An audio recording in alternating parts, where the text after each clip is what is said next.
Hello students, मैं आपकी music teacher नीति भटनागर, जेएसपीजी कॉलेज। ऑनलाइन क्लासेस में आज हम डिस्कस करेंगे भारतीय संगीत के इतिहास का थर्ड पार्ट, आधुनिक काल। आधुनिक काल में अगर हम बात करें, संगीत निरंतर प्रगति पर है। आधुनिक काल के प्रारंभ से ही देश विदेशों में संगीत के कार्यक्रम, संगीत समारोह, संगीत सम्मेलन और प्रतियोगिताएं विभिन्न प्रसिद्ध कलाकारों द्वारा शुरू हो गए थे, जैसे पंडित जसराज जी, तबले में उस्ताद अला रखा और विभिन्न महिला कलाकार जो संगीत में की उन्नति में महत्वपूर्ण योगदान दे रही थी। आइए अब डिस्कस करते हैं आधुनिक काल के संपूर्ण इतिहास पर। आधुनिक काल 1800 ईस्वी से आज तक का समय आधुनिक काल के अंतर्गत आता है। इसे पुनः दो भागों में बांट सकते हैं, 1800 से 1900 तक और 1900 से आज तक का समय। भारतवर्ष में फ्रांसीसी, डच, पुर्तगालीन, अंग्रेज आदि आए, किंतु अंग्रेज़ों ने धीरे धीरे लगभग संपूर्ण भारत पर अपना आधिपत्य जमा लिया। उनका मुख्य ध्येय भारत पर शासन करना था, इसलिए उन्होंने संगीत रियासतों में संगीत का दीपक जल रहा था। दूसरी ओर संगीतज्ञों की बुरी दशा थी। वह केवल अपने ही संबंधियों को संगीत की शिक्षा देते और संगीत के कार्यक्रम किया करते थे। अन्य किसी बाहरी को सिखाना असंभव हो गया था। धीरे धीरे संगीत समाज में घृणा की दृष्टि से देखा जाने लगा था। समाज में कुछ स्त्री पुरुषों ने संगीत को आमोद प्रमोद का साधन बना दिया। यहाँ तक कि सभ्य समाज में संगीत का नाम लेना भी बुरा माना जाने लगा। इस प्रकार समाज में अधिकांश लोग संगीत से घृणा करने लगे और संगीत का उत्थान पतन में बदल गया। फिर भी आधुनिक काल में संगीत की मुख्य रचनाएं और ग्रंथ लिखे गए। 1823 में पटना के मोहम्मद रज़ा ने नगमत आसफ़ी की रचना की। इन्होंने मुख्य समानताओं के आधार पर रागों का वर्गीकरण किया और बिलावल को शुद्ध ठाट माना। जयपुर के राजा प्रताप सिंह ने देश भर में संगीत के विद्वानों को एकत्र किया और संगीत सार नामक ग्रंथ की रचना करी। इस प्रकार विभिन्न रचनाएं और पुस्तकें लिखी गईं। 19वीं शताब्दी के अंतिम भाग में बंगाल के राजा सुरेंद्र मोहन ठाकुर ने भारतीय संगीत को बहुत प्रोत्साहन दिया और यूनिवर्सल हिस्ट्री ऑफ म्यूज़िक नामक ग्रंथ लिखा। इसी प्रकार 20वीं शताब्दी में पंडित विष्णु दिगंबर पुरस्कार, जो दक्षिण भारतीय संगीतज्ञ थे, उन्होंने संगीत के प्रचार प्रसार में बहुत प्रयत्न किया और 35 से 40 पुस्तकें उन्होंने संगीत की स्वर लिपि में प्रकाशित की। इसी प्रकार उत्तर भारतीय संगीत के दिग्गज संगीतज्ञ विष्णु नारायण भातखंडे ने संगीत शास्त्र पर हिंदुस्तानी संगीत पद्धति नामक ग्रंथ लिखे, जिन्हें 4 भागों में प्रकाशित किया जाता है। ध्रुपद, धमार तथा ख्याल आदि का संग्रह मिलता है। हिंदुस्तानी संगीत क्रमिक नामक ग्रंथ के 6 भाग प्रकाशित किए। इस प्रकार दक्षिण में विष्णु दिगंबर पुरस्कार और उत्तर में पंडित विष्णु नारायण भातखंडे ने संगीत के प्रचार प्रसार में महत्वपूर्ण योगदान दिया।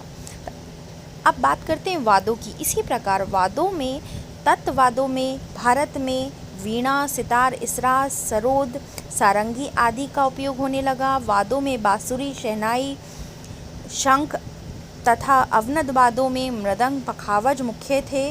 दुमदुमी, नगाड़ा, ढोल, इस प्रकार से मुख्य वाद्यों का उपयोग और वह आविष्कार होने लगा। इस प्रकार भारतीय संस्कृति की आध्यात्मिक पृष्ठभूमि के अंतर्गत संगीत कला को पवित्रता एवं आस्था का स्थान तो प्राप्त हो गया, परंतु कुछ मुगल शासकों द्वारा इसको अपनाया भी गया, लेकिन इसको केवल मनोरंजन का साधन समझा। इसके साधन पक्ष और इसके शास्त्र पक्ष को विस्तृत नहीं किया गया। इसी प्रकार ब्रिटिश राज्य द्वारा भी कोई महत्वपूर्ण सहायता प्रदान नहीं की गई। भौतिकवादी दृष्टिकोण रखा गया। इसके उत्थान के बारे में, प्रचार प्रसार के बारे में ब्रिटिश सरकार द्वारा कोई भी प्रोत्साहन या सहायता संगीतज्ञों को नहीं मिलती थी। इसी प्रकार अन्य विषयों के समान ही संगीत के विषय को भी उपेक्षित किया गया।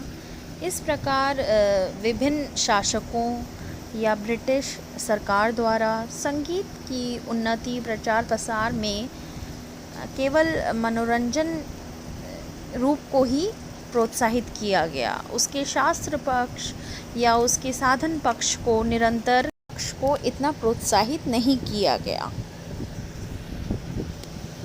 क्लास, जैसा कि हम बात कर रहे थे कि मध्यकाल में राज दरबारों का संरक्षण प्राप्त था, परंतु अंग्रेज़ों के समय में इस पर विराम लगने लगा था। अंग्रेज़ों का उद्देश्य यही था कि वे भारतीय संगीत कला को और उसकी संस्कृति को नष्ट कर दें।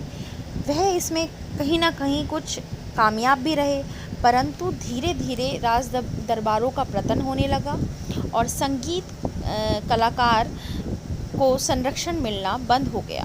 लेकिन धीरे धीरे अनेक कारणों द्वारा आधुनिक युग में ग्रंथ भी लिखे गए, संगीत की पुस्तकें भी लिखी गई और वाद्य और विभिन्न उपकरण भी संगीत में बनाए गए।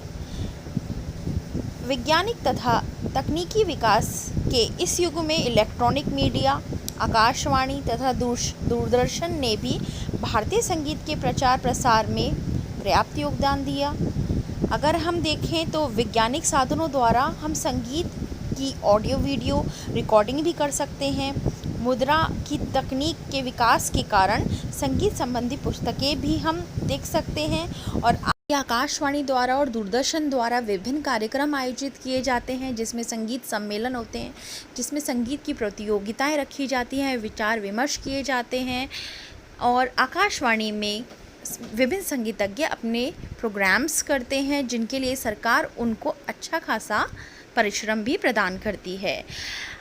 अब हम देखते हैं कि संगीत में किन किन संस्थाओं ने विभिन्न योगदान दिया संगीत को आगे बढ़ाने में, जिसमें है संगीत नाटक अकेडमी, श्री राम भारतीय कला केंद्र, गंधर्व महाविद्यालय, प्रयाग संगीत समिति आदि। ऐसी कई संस्थाएं हैं जिन्होंने संगीत की शिक्षा और उसकी प्रकृति के लिए महत्वपूर्ण योगदान दिया है।